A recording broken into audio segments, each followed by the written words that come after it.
Bonsoir à tous, bienvenue dans Stratégie militaire. Nous sommes en direct en ce moment. Le grand jour, le 10 décembre 2025, avec des informations de dernière minute. Il y a peu de temps, les clés pour libérer le Venezuela ont atterri à Porto Rico.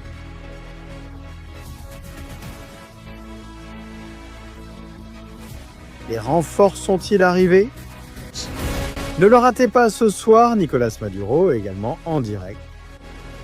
Mais la nouvelle, c'est que tout est très proche pour le Venezuela. Famille, like et commentaires. Ceci est Stratégie militaire. Nous vous racontons l'histoire d'une manière différente. Nous faisons partie de l'histoire, nous faisons partie du futur. C'est parti.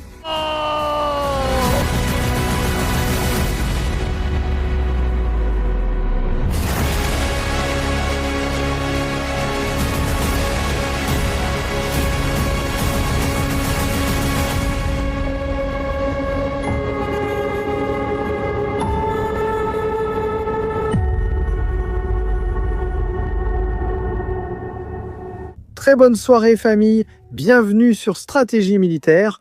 Eh bien, ce qui nous attend ce soir. Attention à cela. Nous les suivions en silence, discrètement, tous en attendant la confirmation visuelle. Et la confirmation est arrivée. La bombe de la nuit, la bombe du jour. Après que les F-18 se soient pu leur promener dans le golfe du Venezuela, ce soir ils ont atterri à Ceiba, des F-18 de guerre électronique safe. Prépare-toi Maduro, prépare-toi, même ta montre à $40 000 ne va pas fonctionner. Ils vont tout griller, ils vont laisser Diosdado sans marteau, sans caméra. Mon Dieu, ça va être le chaos. Ça va être le chaos.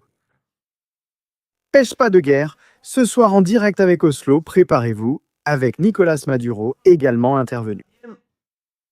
Il a remercié Oslo. Bon, c'est de la folie, c'est de la folie.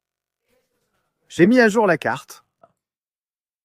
Nous avons une mise à jour de la carte et nous allons commencer à faire des calculs. Regarde, c'est comme tu veux aller acheter une maison et tu dis bon, je veux acheter une maison. Je vais faire les calculs pour voir si mon budget me le permet. Ici en Espagne, on dit et je vais faire les calculs. Bon, nous, on va faire les calculs. Mais pas pour s'acheter une maison, mais pour acheter le cercueil en bois de pin à Nicolas Maduro. Vous voyez où on veut en venir ? Bon, mon Dieu, bon, un salut à nos amis de Guarimba, Menudo, Programmone, 6 heures. Quel tandem, le couple à la mode en ce moment de la révolution vénézuélienne. Une accolade à mes amis Gaston, Mar et Nitu. Nitu Pérez Osuna, j'espère refaire une autre interview avec elle, ça a été incroyable. Salutations aussi à l'informateur, à Memeroni aussi, qui est ici là-bas, et à Fabian Di Costa aussi. Lui souhaiter un prompt rétablissement. Bon. Je me lance, je me mets déjà au travail. Ouvre la carte, raconte-nous ce qui s'est passé.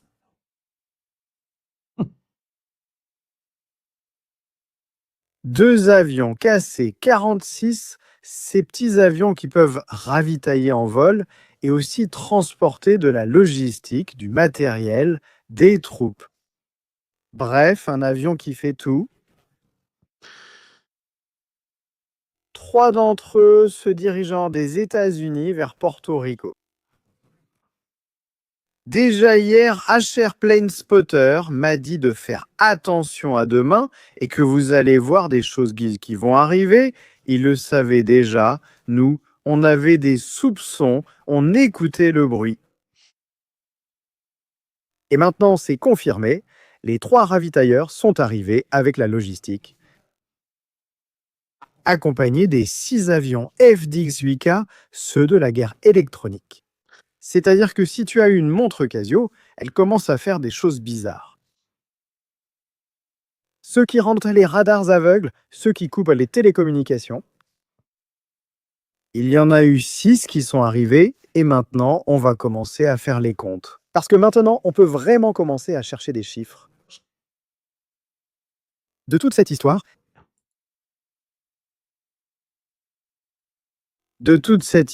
si on peut commencer à entrer des chiffres pour voir si nos calculs sont corrects. D'accord, allons sur la carte. S'il vous plaît, vos likes sont super importants. Partagez ceci sur Twitter, parce qu'ici, ce soir, nous allons donner des clés qui sont importantes, très très importantes. En ce moment, à Kleiba, nous avons 10 avions F-35B à décollage vertical, dont 2 de la marine. Nous en avons 6. Harriers, 2. Ceux de Iwo Jima, parce qu'ils sont là. Parce que le navire Iwo Jima va être dédié au transport des unités de débarquement, l'opération aérienne de combat de l'Iwo Jima sera ce débarquement. Projection de force à terre. Ont-ils sorti les arrières pour libérer plus d'espace, plus de charge pour les soldats qui débarqueront? 6, et voici l'incorporation de ce soir. 6 F-18 Growler. Des avions de guerre électroniques sur cette même base. Waouh! À Porto Rico, nous avons des Airborne Warning and Control Systems, nous avons des hélicoptères de combat, des Cobras et des avions de transport. C'est clair, la partie de Ceiba. Allons maintenant dans un autre endroit. Notre cher Saint-Domingue, République dominicaine, base de San Isidro. Attention à ce qu'il y a ici. Le président de la République dominicaine a dit « Pas d'avions offensifs, oui aux avions logistiques ». Aussitôt dit, aussitôt fait. 6 avions KC-135 de ravitaillement en vol sont venus de MacDill, de Tampa, en Floride. Ils sont là, les 6, ils sont là. Ah, il y en a 3 à Porto Rico. Nous en avons déjà 6, 7, 8, 9. 9 à notre connaissance. Ravitaillement en vol. La mission de la République dominicaine est importante pour approvisionner sur la diagonale. De Porto Rico et République dominicaine USS Granford. Combien d'avions avons-nous ici? 36 F-18 version monopilote, c'est-à-dire monoplace. 36 F-18 classe E, 12 F-18 classe F.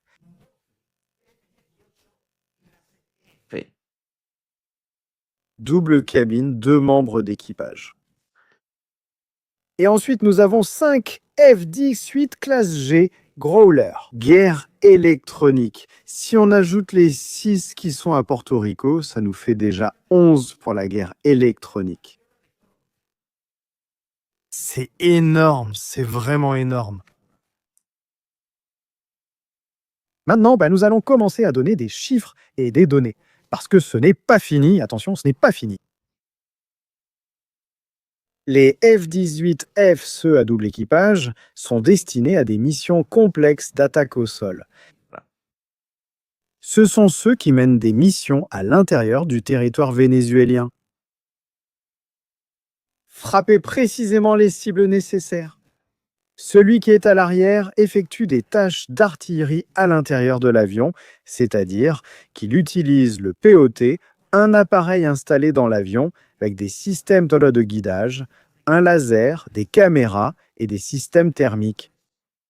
Pour que les gens comprennent, chercher, verrouiller et tirer sur la cible, c'est le déclencheur. Le pilote s'occupe de l'avionique, des défenses antiaériennes, d'esquiver l'ennemi ou de piloter l'avion.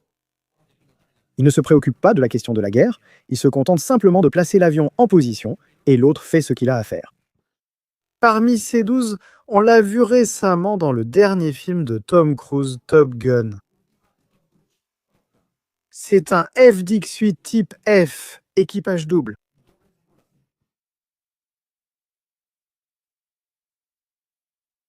Les 36 F-18 de classe E, combat RR principalement, patrouille, combat RR, escorte, suppression des défenses anti-aériennes,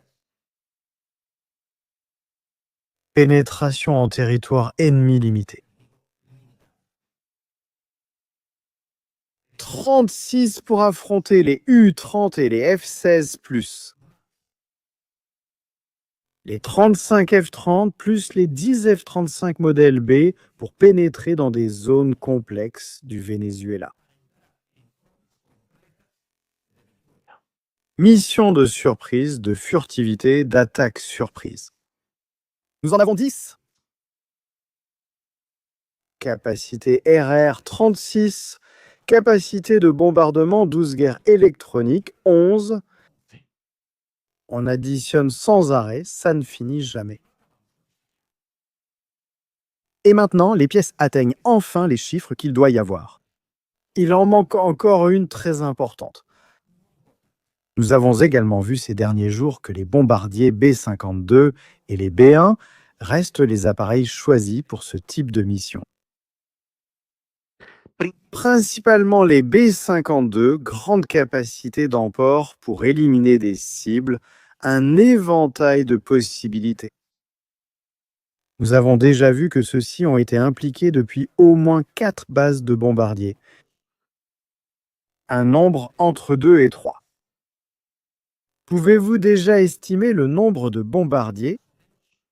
Entre 10 et 12 bombardiers B-52 sélectionnés pour cette mission, et parmi les B-1, entre 4 et 6 B-1 Tampa.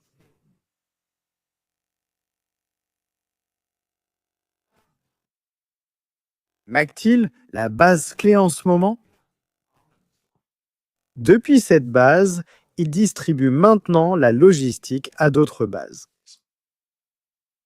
Homestead, celle-ci est peut-être aussi une pièce clé. Jusqu'ici, des avions citernes arrivent également pour fournir, lorsque l'opération sera lancée, une sorte de méga station-service géante dans la mer des Caraïbes, pour que les avions puissent en entrer au Venezuela à pleine capacité, à pleine charge, et faire le plein en vol au-dessus de la mer des Caraïbes. Mais il manque la pièce maîtresse, le joyau de la couronne dans cette mission.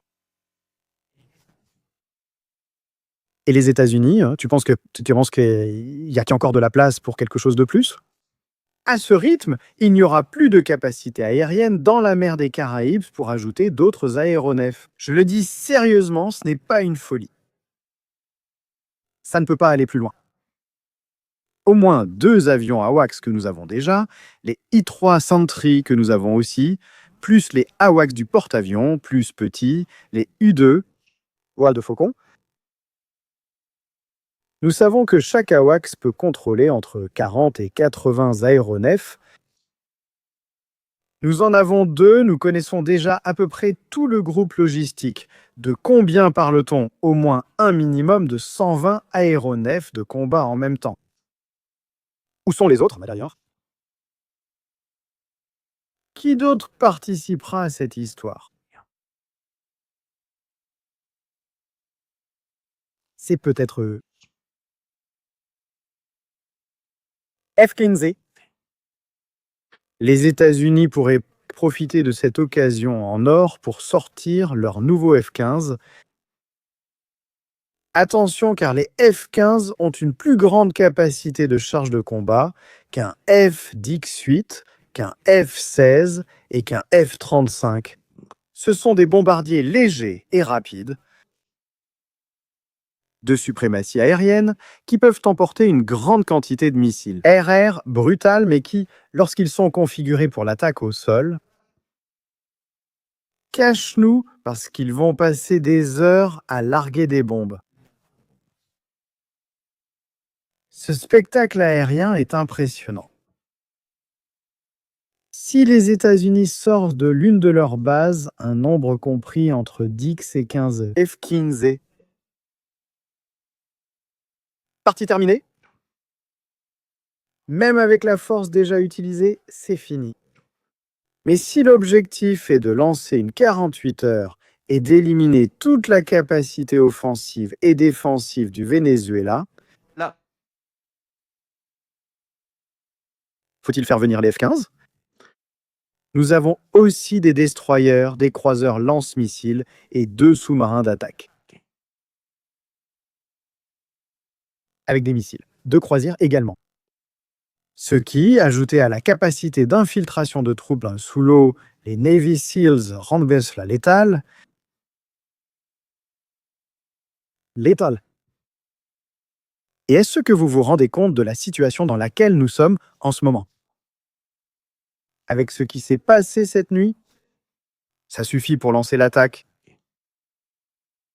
Avec ce qui va arriver, ça suffit pour détruire tout le complexe du cartel de Los Soles. Et ça va arriver tout de suite. S'ils sont déjà arrivés,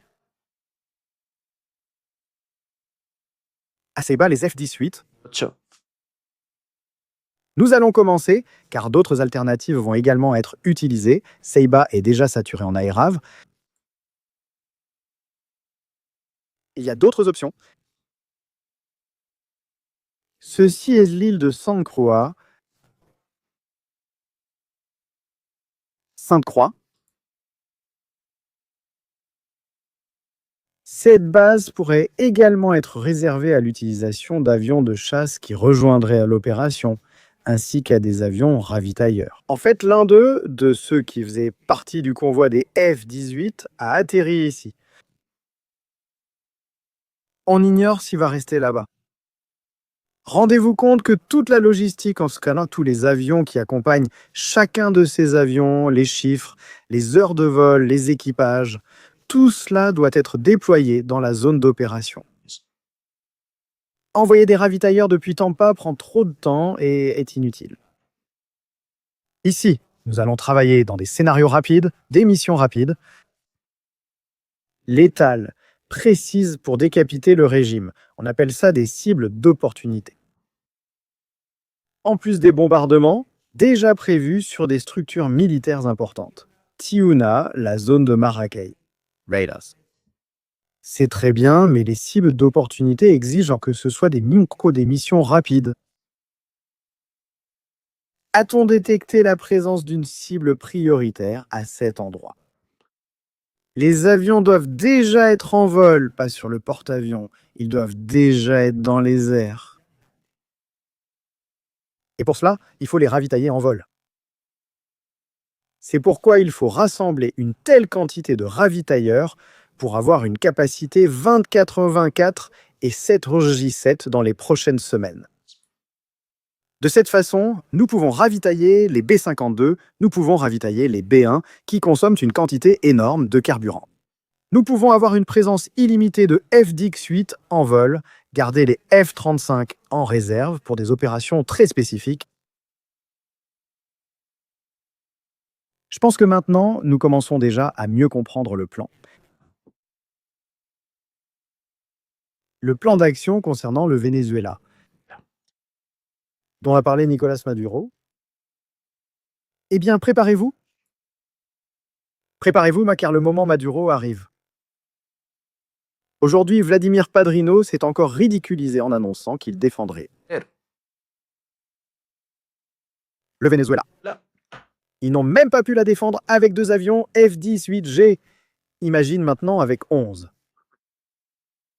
Avec 11, imaginez que le commandement sud décide, lors de l'opération, de faire décoller les 11 avions de guerre électroniques et de commencer à les positionner autour de la côte.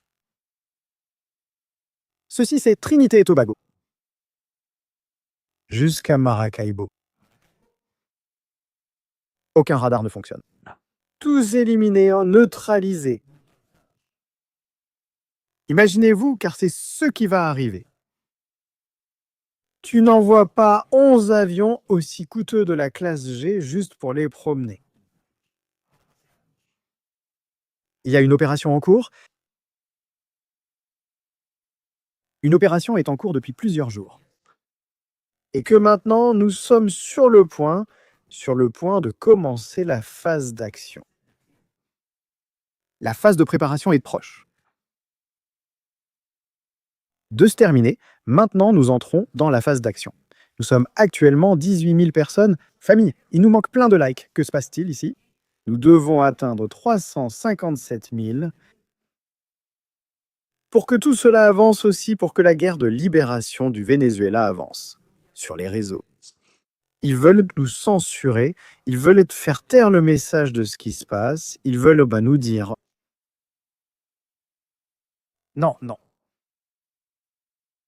Ici, il ne se passe rien, ici, il n'arrive rien. Rien que le simple fait que le drone tournait là-bas hier soir, faisant de la reconnaissance tactique, et collectait déjà des informations sur les événements à venir. Regarde les États-Unis d'Amérique. Et c'est quelque chose d'incroyable. Ils ont élaboré un plan sous les yeux de tout le monde et sans se cacher, ils ont parlé avec ceux de Trinité et Tobago. Vous nous laissez votre aéroport, nous devons faire une série de choses. Oui, pas de problème. Nous vous installons un radar et une batterie de missiles anti-aériens ainsi qu'un destroyer pour vous assurer la sécurité. Génial, merci beaucoup. Voici l'aéroport. Ils vont à Grenade et leur répètent la même chose. Ceux de Grenade répondent dit simplement ni oui, ni non. D'accord. Ne vous inquiétez pas, il n'y a pas de problème, ils vont chez l'autre, ils partent avec l'autre. Ils sont allés parler avec ceux de Guyana, ils sont allés parler avec ceux du Suriname, ensuite la République dominicaine, Bukele au Salvador, le Panama. Tous sont acceptés, tout ce qu'il vous faut est ici. Ils ont complètement encerclé Nicolás Maduro. Ce qui est drôle dans tout ça, s'il y a quelque chose de drôle, c'est que Nicolás Maduro n'a rien pu faire à ce sujet. Rien. Nicolás Maduro n'a pas réussi à briser le blocus d'aucune manière. Au contraire, chaque jour qui passe, l'espace aérien est de plus en plus isolé au Venezuela. Ils nous disent que les vols vont revenir, mais quels vols? Les vols de Caracas Isla Margarita, Caracas La Havane, quel vol?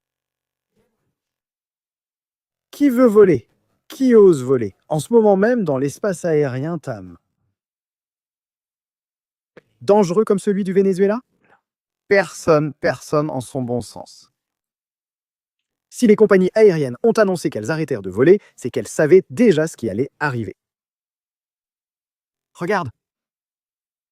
Ce sont les avions qui ont transporté les F-18, les voici. Ils retournent à la base. Les KC-46, un Pegasus. Les voici. L'un d'eux est resté là-bas.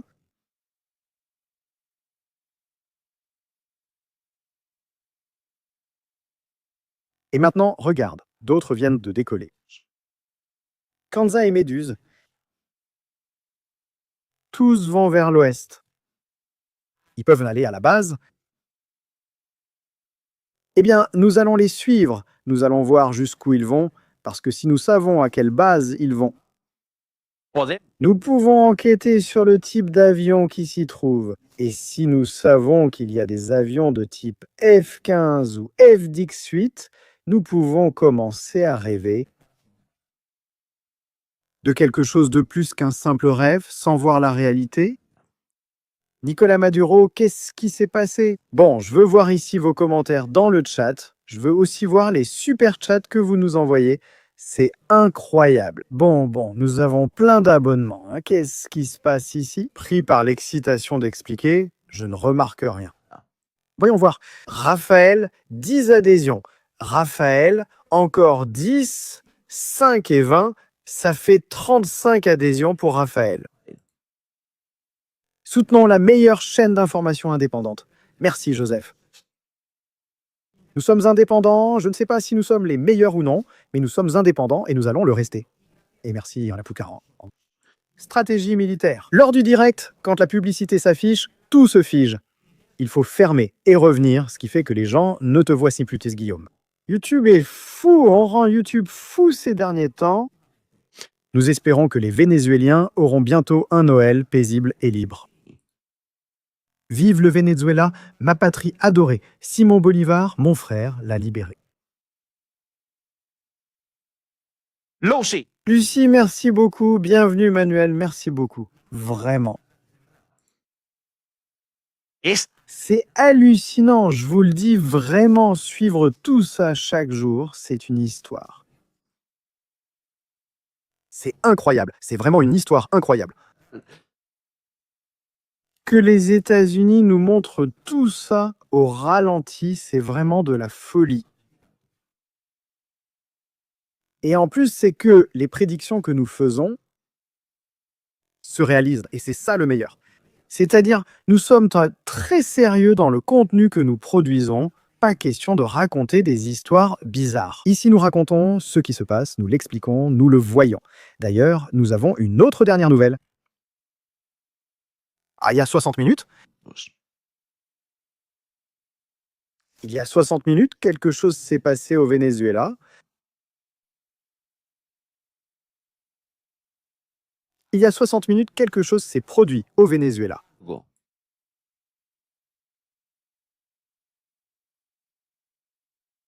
Le commandement stratégique opérationnel ainsi que le commandement de la défense antiaérienne ont activé toutes les régions militaires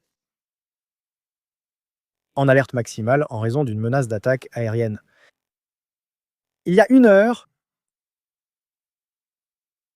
ce n'est pas pour rien, nous ne quittons pas encore ce sujet, parce que je veux vous montrer plus d'informations issues du renseignement que j'ai recueillies ces derniers jours, des informations que nous avons assimilées, comprises et étudiées. Pour savoir ce qui se passait, je l'ai mis sur la chaîne de Guarimba, je vais le remettre ici.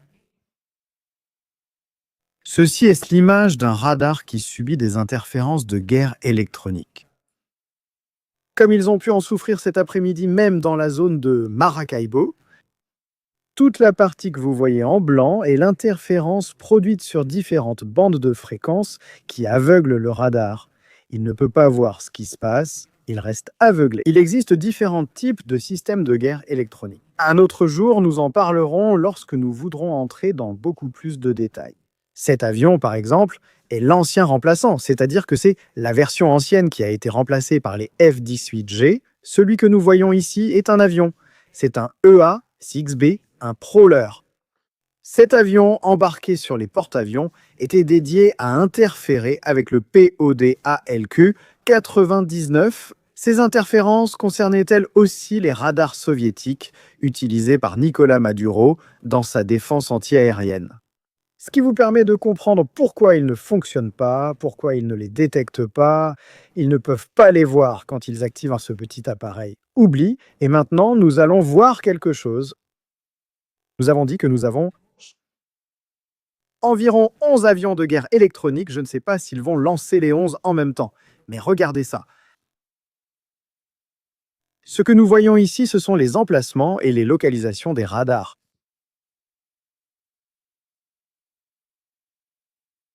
Là, nous le voyons. On va l'afficher en grand pour que les gens puissent le voir.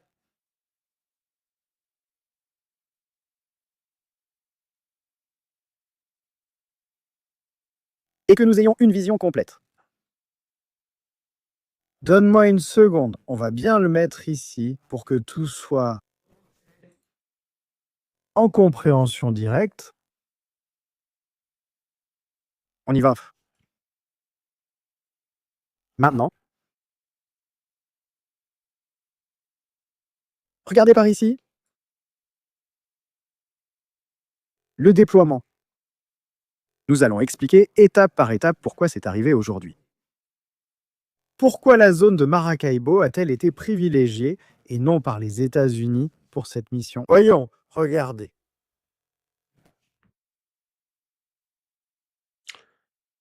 Dans la zone de Maracaibo, nous en avons 1, 2, 3, 4, et ils font partie de la défense occidentale. 4 radars.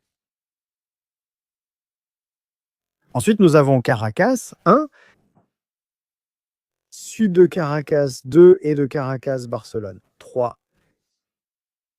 pour une forêt tropicale à l'est de Ciudad Bolívar. Nous en avons 1, 2, 3, 6, 7. Nous allons ajouter des radars, dont celui d'Isla Margarita. Nous en avons 7, peut-être 6, 8, 9, 10, 11. Fait. Quelle coïncidence, quelle coïncidence. De quoi? Il y a un avion? F18. Épogé sur le même nombre de radars? Quelle coïncidence?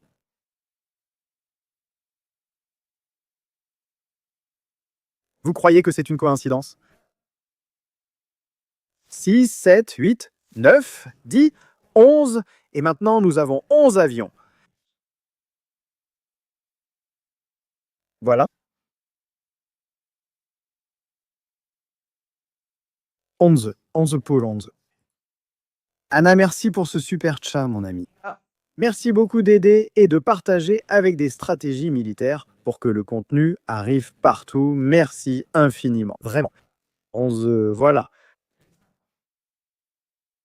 11 oiseaux pour 11 radars. On ne peut en dire plus. Eh bien, il y a 11 positions de radar. Chaque position de radar a un nombre indéterminé de radars d'antenne. Mais il y a 11 sites. Selon l'image que nous voyons, il y aurait au moins 10 radars de fabrication chinoise, 2 radars tactiques et ensuite les radars liés aux aéroports, tours de contrôle, etc. Cela ne nous inquiète pas. Regarde les chiffres. C'est pourquoi il est intéressant d'avoir des informations sur la façon dont la défense aérienne du Venezuela est structurée. Regardons la carte suivante.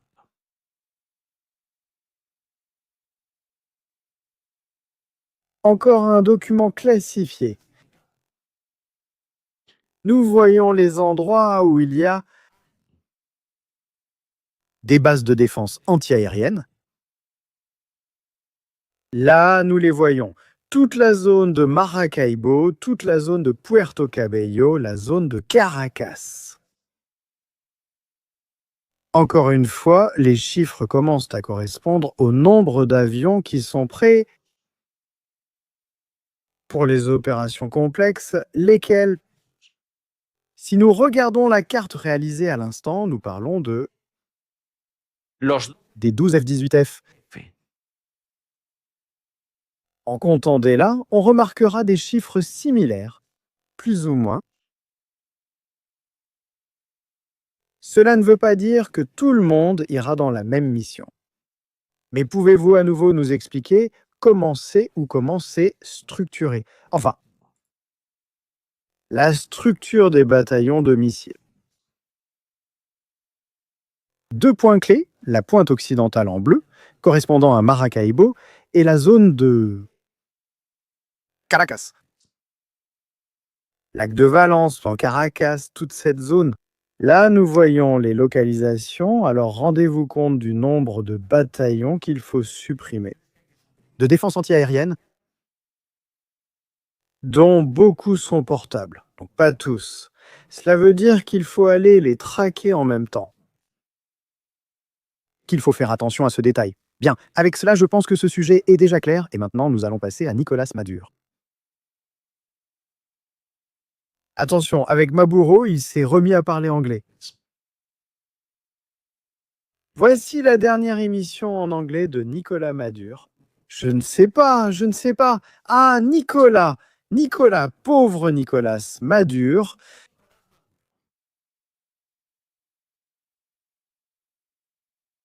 Est-ce qu'ils vont lui illuminer la maison?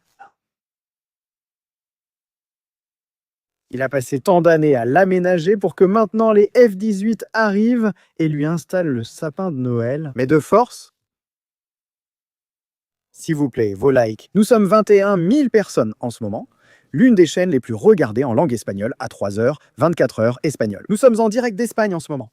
Pour l'instant, je n'exclus pas que, quand tout cela commencera, on emmène le studio portable dans un endroit extravagant. Vous êtes prévenus, tout dépend de vous, je vous le dis.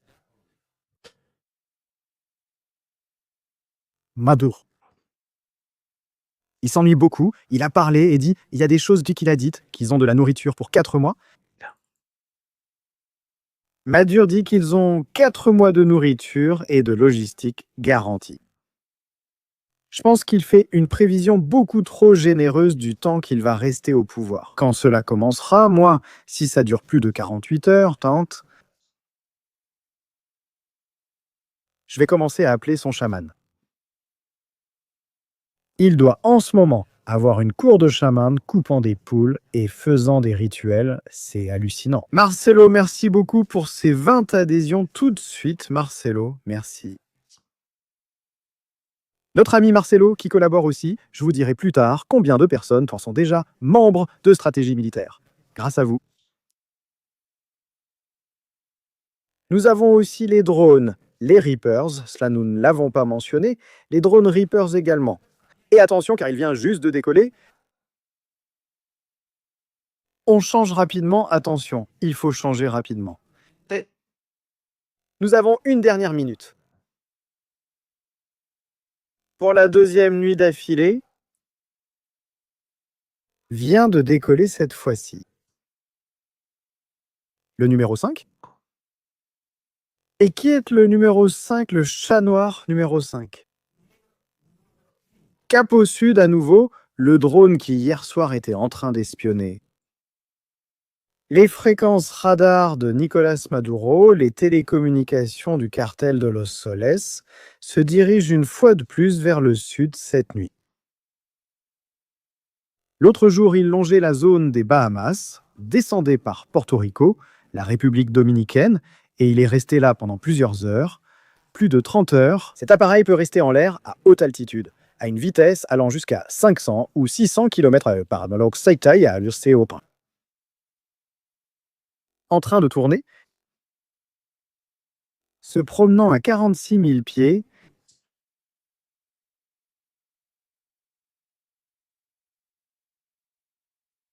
le voilà.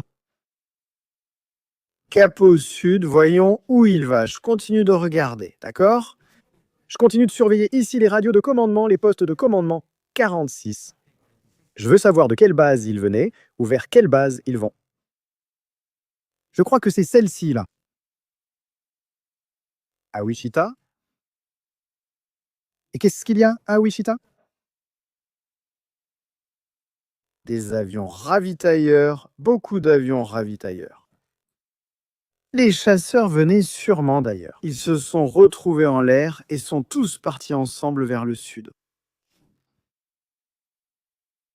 Il faudra voir s'il y a de nouveaux décollages de ce genre. S'ils ont utilisé celui-ci et non le KC-135, c'est parce qu'ils ont également embarqué de la logistique. Ils ont déchargé l'équipement des pilotes et des équipages et ils vont rester là-bas. On ne promet rien, hein, famille? On ne promet rien parce que bientôt ce Black Cat poursuivra vers le sud et entrera dans l'espace aérien cubain. Voyons ce que les Cubains pensent de cette histoire. Bien, allons-y avec Maduro.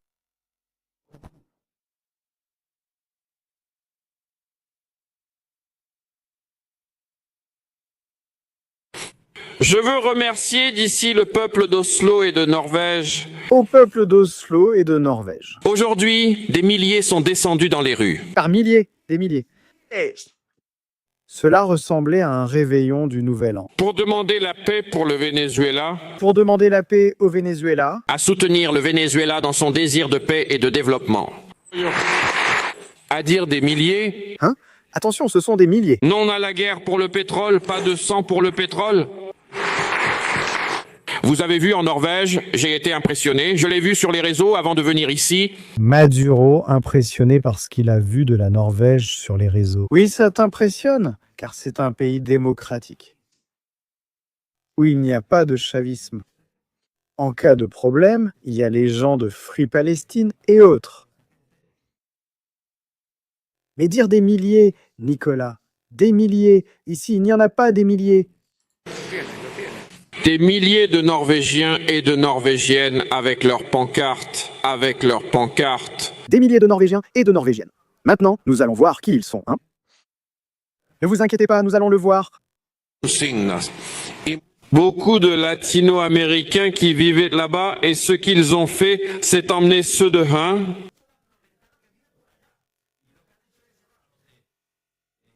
La Chambre Rouge, je crois que c'est son nom pour qu'ils filment des vidéos. Dios.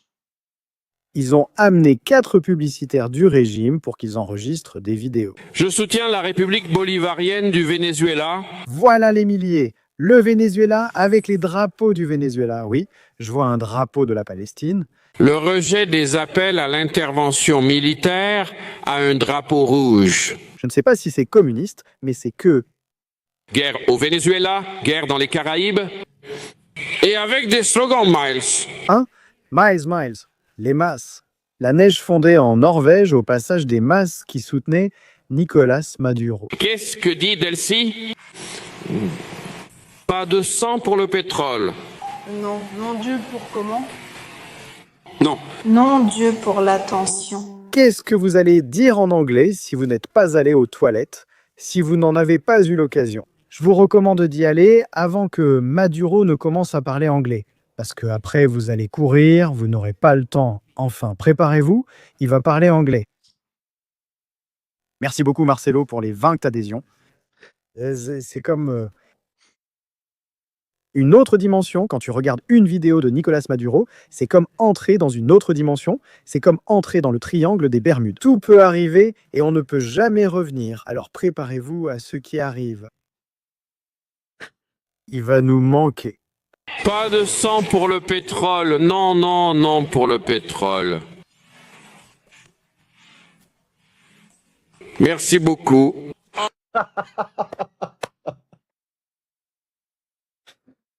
Maduringo. Voilà le Maduringo. Aujourd'hui, nous avons déjà de nouvelles choses. Non. LOL. Non, du sang pour le pétrole. Non, du C. Et Voyons voir du moins. Quand ils attrapent la manchotte, du C est toujours manchotte. Je ne sais pas pourquoi. Quand ce n'est pas la main droite, c'est la main gauche, qui est toujours en écharpe. Bien sûr, à force de prendre autant de lingots d'or, à la fin tu finis par te bousiller les tendons. Maintenant, il se tourne vers Maduringo et va lui expliquer d'ailleurs où était Silita. Car normalement, c'est Silita qui fait l'hôtesse. avec quelques consignes, comment il dit de... Pas de sang pour le pétrole. Non. Pas de sang pour le pétrole. Non pour le pétrole, non, pas de sang, pas de sang. Non. Pas de sang pour le pétrole. Merci beaucoup Oslo, merci beaucoup Norvège.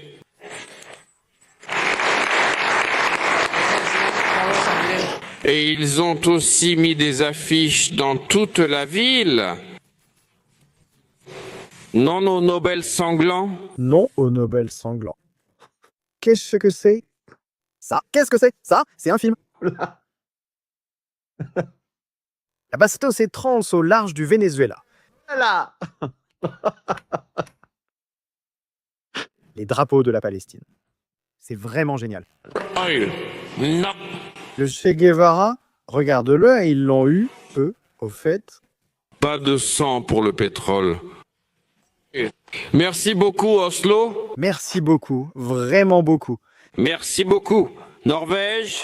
Merci beaucoup. Norvège. Norvège, Es. c'est incroyable, c'est incroyable. Norvège. Sacré salaud. Combo. Comme le dit mon ami l'informateur, Chamuco, pour Nicolas Maduro, bientôt, Norvège.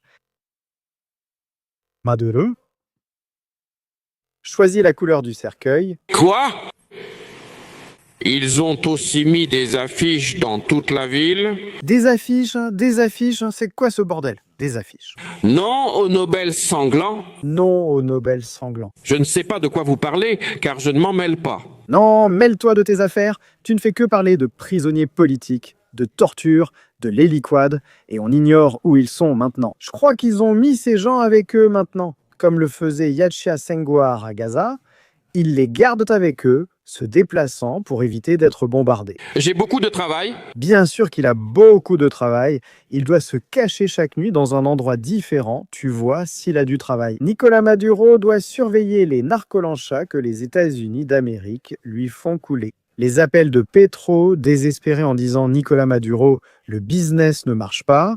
Nicolas reçoit des appels de Cuba, de Nicolas, si tu abandonnes, on t'élimine. Il reçoit aussi les appels de Diosdado Cabello. Les avions arrivent, on ne peut pas les stopper. Et en plus, ils essaient d'entraîner la milice urbaine, celle qu'ils nous ont sortie là-bas. Tu vois bien qu'il n'a même pas le temps. J'ai aussi été très impressionné, et je dois le dire. Nicolas Maduro est impressionné. Il est impressionné. Nicolas, est-ce que ça t'a impressionné aujourd'hui de voir les F-18 dans le golfe du Venezuela? L'autre jour, tu parlais de la fameuse bataille d'une histoire dont je ne me souviens plus, et justement, aujourd'hui, les F-18 apparaissent là-bas. Je profite de l'occasion. Oui, tu en profites. Et tout de suite. Entre parenthèses, samedi dernier, aux États-Unis,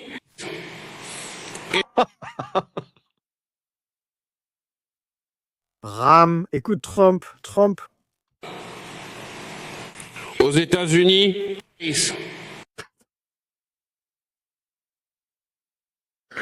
Sérieusement? Mais c'est si difficile. c'est difficile.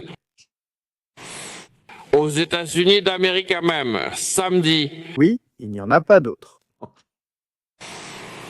plus de 65 villes, le peuple, les contribuables, les citoyens et citoyennes sont sortis avec leurs slogans et leurs pancartes pour dire non à la guerre au Venezuela, juste la paix, juste la paix. Oui, samedi dernier, un groupe d'Antifa, ceux de Free Palestine, Hamas, un groupe de la communauté chinoise, sont sortis. Raconte-moi comment ils sont arrivés là-bas depuis le quartier chinois et rien d'autre. Avec quelques sandwichs, ils ont dit peace. 65. Ils ont même dansé la fameuse changa. Des milliers et des milliers, Des milliers. mille Américains. Allez, des milliers. Parce que tous les sondages disent qu'aux États-Unis, 70% de l'opinion publique rejette les 70%. Oui, les menaces militaires contre le Venezuela. À savoir où ils sont allés faire le sondage, dans le quartier chinois. Ils rejettent une guerre de ce type, qualifiée de criminelle et d'éternelle. Mais s'il n'y aura pas de guerre, ni criminelle, ni éternelle? Nicolas, je crois que tu ne te rends pas compte de la situation. Vous savez ce qui se passe? C'est que les films hollywoodiens ont vraiment fait beaucoup de mal. Rambo et toutes ces choses-là ont vraiment fait beaucoup de mal. Parce que, bien sûr, Nicolas Maduro, il croit que ça va être comme le Vietnam, qu'ils vont avoir maintenant le Viet Cong, c'est-à-dire le Bolivar COM. Ils vont être là-bas dans la jungle, cachés dans des tunnels à combattre contre les Américains. Ce type n'a aucune idée. Nicolas, premièrement, tu ne vas même pas le voir parce que ça ne va pas durer longtemps pour toi. Et deuxièmement, les gens au Venezuela ne t'aiment pas. Ils ont peur de toi, mais ils ne t'aiment pas. Dès que les gâteaux commenceront à tomber du ciel, tu verras ce que les gens vont faire, tu vas le voir. Même avec 4 small motos, ça ne change rien, on amènera les zadistes si nécessaire. Ça revient au même. C'est qu'il croit que les gens le soutiennent. C'est le problème mental qu'on lui a mis dans la tête et il y a des gens de son régime qui le savent. Et dès qu'ils commenceront à tomber, ils vont s'envoler, ils vont partir dans un autre pays, c'est sûr à 100%. Mais comment peux-tu dire que 75% de la population des États-Unis ne soutient pas la décision de Donald Trump, alors qu'ils ont voté pour lui? C'est le président le plus voté de l'histoire. Qu'est-ce que tu racontes? Oui, le cartel des soleils et d'autres encore. Mexique, t'as au Nicaragua, au Guatemala, et dans tous ces endroits, ces cartels sont responsables de la vie et de la mort des Américains. Pourquoi ne soutiendrait-il pas Donald Trump pour te retirer le pouvoir? Yes, peace. Inclusive bailaron la changa, famosa. La changa, ils danseront s'ils te renversent? Merci. des milliers et des milliers d'Américains, parce que tous les sondages disent qu'aux États-Unis, 70% de l'opinion publique rejette les menaces militaires contre le Venezuela. Elle rejette une guerre de ce type, qualifiée de criminelle et d'éternelle, un interventionnisme militaire, une tentative de changement de régime au Venezuela. Ce n'est pas qu'il n'y a pas de tentative. Il parle. Il ne s'en rend pas encore compte. Voyons enfin Nicolas, ce n'est pas une tentative, car c'est un changement, pas une tentative de changement. Il va changer. Après ce que nous avons vu ces dernières semaines, il y a ici un changement total. 50 adhésions d'Andrea. 50 adhésions. C'est la folie aujourd'hui dans le chat, ici. En stratégie militaire, et le Venezuela n'a pas d'institution, ni d'armée, ni de police. Le gouvernement Maduro tombe, il faut maintenir l'ordre. Le contribuable américain ne voudra pas payer la facture. Non, non, non, non, on ne va pas voir les États-Unis. Son rôle est de renverser, de faire sortir Maduro du pouvoir. Ensuite arrivent Maria, Corina, Edmondo et les derniers qui souhaitent d'œuvrer pour le pays. Et on s'envole.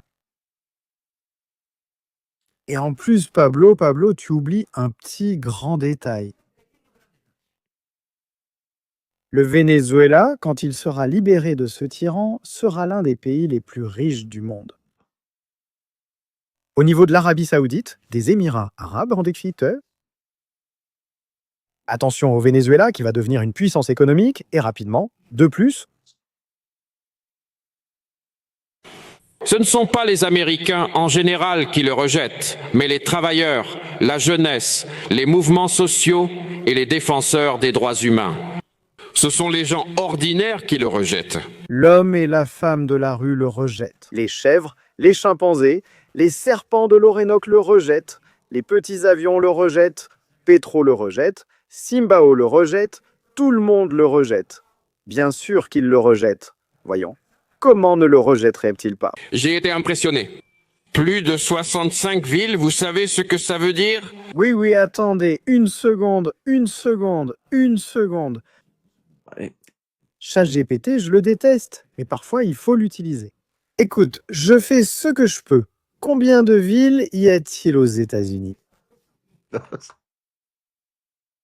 Et ça me donne la réponse. Oui, Attention communauté. Ah. Nicolas Maduro est impressionné parce que sur 19 500 endroits incorporés entre villes, villages et autres, il y en a 65 Quand qui sont sortis pour le défendre.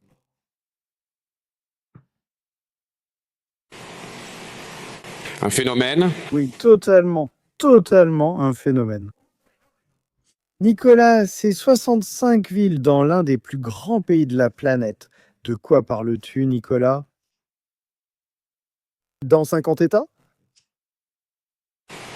Et cela sera grâce à la prise de conscience croissante dans le monde que le monde a besoin de paix, d'égalité et de respect. Et toute la gloire N'est-ce pas? C'est grâce à l'argent du cartel. de Dieu Tout-Puissant qui bénit et protège notre pays afin que notre pays continue de vivre miracle après miracle. Regarde ce miracle économique. Le miracle, c'est que tu es encore au pouvoir, miracle. Quel type le plus blasphémateur? Et Dire que c'est un miracle qu'il soit au pouvoir. Quel blasphémateur est ce Nicolas? C'est incroyable, écoutez ce qu'il dit, celui-là. Dans cette conversation déjà presque terminée. Pour l'instant, justement, l'exploitation minière est un autre secteur qui a connu une forte croissance en 2025. Bien sûr qu'il l'a eu. Si vous cessez d'envoyer de la farine par bateau, il faudra voler plus d'or et l'Amazone en pâtira, non? L'exploitation minière, vous investissez un peu d'argent et vous avez le bénéfice tout de suite. Ou alors, on le donne à Delcy pour qu'il l'emmène en Mauritanie, Espagne ou Turquie et qu'on vende de l'or. Ce qu'ils appellent le retour sur investissement est rapide et important, en plus pour l'or pendant les 3 premiers trimestres de cette année. Au fait, Vladimir Padrino dit que c'est lui qui possède l'épée d'or de Bolivar. Vous verrez qu'elle n'apparaîtra pas dans les usines de l'État avec une technologie très moderne. Oui, une technologie ultra moderne. Les indigènes exploités en Amazonie, sur le fleuve Orénoque, détruire la forêt pour l'or, c'est ça la technologie. La production d'or a augmenté de 97%. Et où est l'or? Nicolas, ne nous dis pas combien ça a augmenté. Dis-nous, raconte-nous et montre-nous que l'or du Venezuela est dans la chambre forte de la Banque centrale du Venezuela à Caracas. Parce qu'ici, nous avons le léger soupçon que dernièrement, trop de valises fabriquées en Chine sont arrivées pour être chargées dans des avions remplis d'or. Jusqu'à 40 kilos. 50 abonnements de Raphaël. Merci beaucoup mon ami. Quelle soirée, quel moment. Nicolas Maduro, parlons maintenant de son autre affaire, l'or. Et cela reste encore petit par rapport aux réserves et aux capacités que nous avons. Mon Dieu. Je ne sais pas. Au final, au Venezuela, au lieu d'être un poumon vert, vous allez finir par devenir un désert. Pratiquement le premier désert d'Amérique centrale ou du nord de l'Amérique du Sud. Au niveau de la production privée, elle a augmenté de 41%. Ce sont tes associés, pas ceux du cartel. Au niveau du charbon, avec des investissements internationaux qui sont arrivés avec la technologie. Vous connaissez l'expert en investissement international, Hezbollah. L'un de ses commerces est l'investissement à travers l'Iran, dans des mines de charbon. Des mines de charbon. Bon, alors, Hezbollah, voyons combien ils ont grandi. Non invasive, non polluante, nous n'avons pas grandi. 129% de la production annuelle. Au niveau du minerai de fer, nous avons atteint un record d'exportation de minerai de fer produit par nos travailleurs. Il a augmenté par rapport à l'année dernière de 181% l'exportation du minerai de fer produit dans notre patrie. Eh bien, Nicolas, prépare-toi maintenant, dans les prochaines semaines, de combien cela va-t-il augmenter? Je le dis à cause de la quantité de ferraille que les États-Unis vont te laisser. En souvenir, tous ces véhicules, regarde. On va mettre la photo, les vidéos, parce que c'est génial, toute la ferraille qu'on va avoir à donner. Des barques fabriquées en Iran, des blindés, ça va augmenter. L'acier et le fer vont augmenter. C'est fou. Et j'ai goûté, ça va être une vraie folie. Nicolas, mon Dieu. Super prêt, hein? Super entraîné. Il regardait les F-18 et disait « Pourquoi on ne peut pas les abattre ?» Oui, par là, il y a les F-18, allons-y. Ça va être hallucinant. Si les États-Unis font la même chose qu'ils ont fait avec les bateaux, c'est-à-dire publier les vidéos, je pense qu'ils ne le feront pas.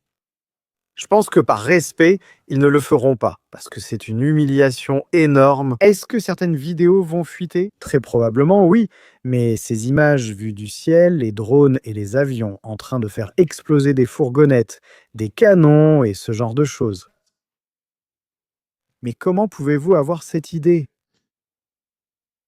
Vous pensez vraiment arrêter une invasion avec ça? Ensuite, notez bien une chose, les pièces d'artillerie. On peut de tir avant maintenance nécessaire. Et vous allez remarquer quelque chose. La corde pour tirer devient de plus en plus longue à chaque fois, parce qu'ils savent que le canon peut exploser à tout moment. Tchata! Regarde le drone qu'ils sortent. Ils nous sortent là un drone fabriqué chez Temu. Les missiles. La dame qui a laissé ses petits-enfants à la maison, elle a pris un missile anti-aérien et elle pense qu'elle va abattre un F-18. Ne perds pas la foi. Quelle folie, quelle véritable folie. Tous les canons sont regroupés là, tous les canons. Je me place ici en haut. Tous en ligne. Allez, restez là. C'est ici que les F-18 sont entrés aujourd'hui. C'est la défense anti-aérienne. ce qui est censé sauver Nicolás Maduro. Ils n'ont même pas de quoi acheter des uniformes.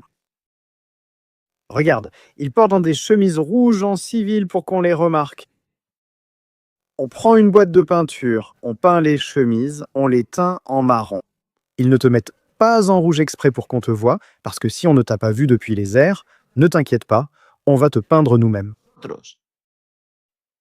Et celui avec le gilet jaune, franchement, pour lui donner un Nobel, il faudrait lui donner le Nobel, mais pour autre chose. C'est incroyable, vraiment brutal.